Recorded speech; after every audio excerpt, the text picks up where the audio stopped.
փոխվարչապետի հետ հանդիպումից պետք է ակնկալիքներ ունենալ։ Ցավոք սրտի ես չգիտեմ ինչպես խորհուրդը, ես ինքս երկարաժամկետ ակնկալիքներ չունեմ։ Եթե նույնիսկ կարճաժամկետ որևէ լուծում տրվի, էլի կզարմանամ, բայց կարծում եմ, որ խորհուրդը պետք է հասնի նրան, որ քննարկումներ լինեն եւ երկարաժամկետ լուծումներ տրվեն այս խնդիրների։ Եվ հարցը ոչ միայն սոցիալական խնդիրների մասին է, ինչպես գիտեք, հենց խորհուրդը 4 հիմնական ուղղություն է առանձնացրել, որոնցից է արցախցիների հավաքական վերադարձի իրավունքը, որոնցից է գերիների վերադարձի համար ջանքեր գործադրելը, որոնցից է պատմամշակութային ժառանգությանը տեր կանգնելը եւ նաեւ այն պահանջագրում, որ ներկայացվում է, շատ ավելի մանրամասն տարբեր խախտված իրավունքներից է խոսվում, այդ թվում քաղաքացիությունից ապօրինի ձևով զրկելուց, այդ թվում իշխանությունների կողմից հակաարցախյան վարվող քաղաքականությանը, տեսնում եք, որ տարբեր պատգամավորների մակարդակով, Նիկոլ Փաշինյանի մակարդակով դաշտ են նետվում հակաարցախյան տարբեր թեզեր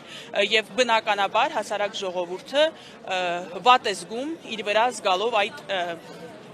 զոհին մեղադրելու քաղաքականություն, այսինքն փոխանակ գոնե ամեն ինչ արվեր, որ մեր բռնի տեղահանված հայրենակիցները այստեղ իրենց ավելի ապահով զգային եւ հոգեբանական առումով եւ սոցիալական առումով, տեսնում ենք, թե ինչպես են իշխանությունների կողմից ատելության քարոզ արվում, տեսնում ենք, թե ինչպես են, չեմ կարող ասել միտումնավոր, թե ոչ միտումնավոր, իմ տպավորությունն այնպես է, որ միտումնավոր, այնպիսի ծրագրեր մշակում, որ արցախցիները չկարողանան ոչ մի կերպ օգտվել այդ ծրագրերից եւ ստիպված լինեն այժմ էլ իրենց երեխաներին պահելու համար արտագաղթել, թողնել հեռանալ մայր հայրենիքից։ Նարե, ես ուզում եմ այս համատեքստում անդրադառնանք այսօր հատկապես գեներացվող այն ատելությանը, որ կա համացանցային տիրույթում եւ պատասխանենք մի քանի այսպես թե պրիմիտիվ, բայց պատասխաններ պահանջող հարցերի, որոնք ներկայացնում են հիմնականում ֆեյքերը, ասում են արցախցին չի կռվել, մեկ, այս սրան պատասխանեք եւ ասում են թող պահանջները ներկայացնեն իրենց իշխանություններին, ինչու չպայքարեցին, ինչու չմնացին Արցախում։ Այնպես ինչպես Արցախն է պայքարել, անցել գրեթե 1 տարվա շրջափակումով եւ հետո իր արժանապատվության մարտը տվել, ոչ միայն հայոց պատմության, այլ ընդհանրապես համաշխարհային պատմության ընթացքում շատ քիչ կարելի է հանդիպել նման դեպքերի։ 1 օրվա ընթացքում Արցախի հյուծված բլոկադայով անցած փոքրաթիվ պաշտպանության բանակը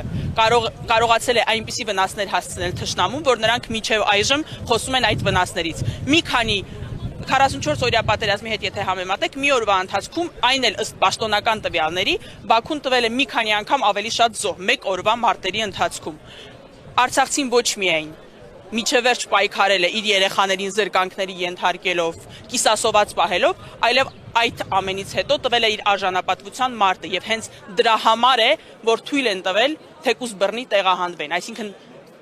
եղել է եւ էթնիկ զտում եւ ցեղասպանություն, բայց բնական է, որ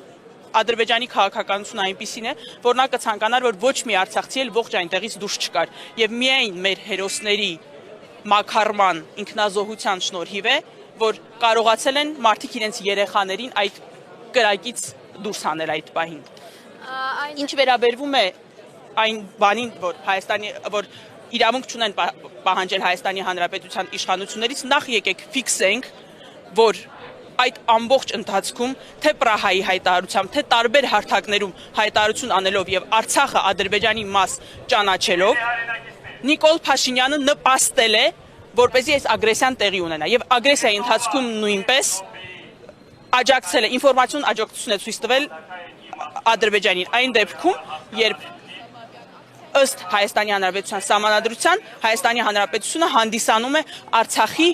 անվտանգության երաշխավորը եւ բոլոր արցախցիները Հայաստանի Հանրապետության քաղաքացիներ են եւ Նիկոլ Փաշինյանը բնականաբար պետք է նաեւ նրանց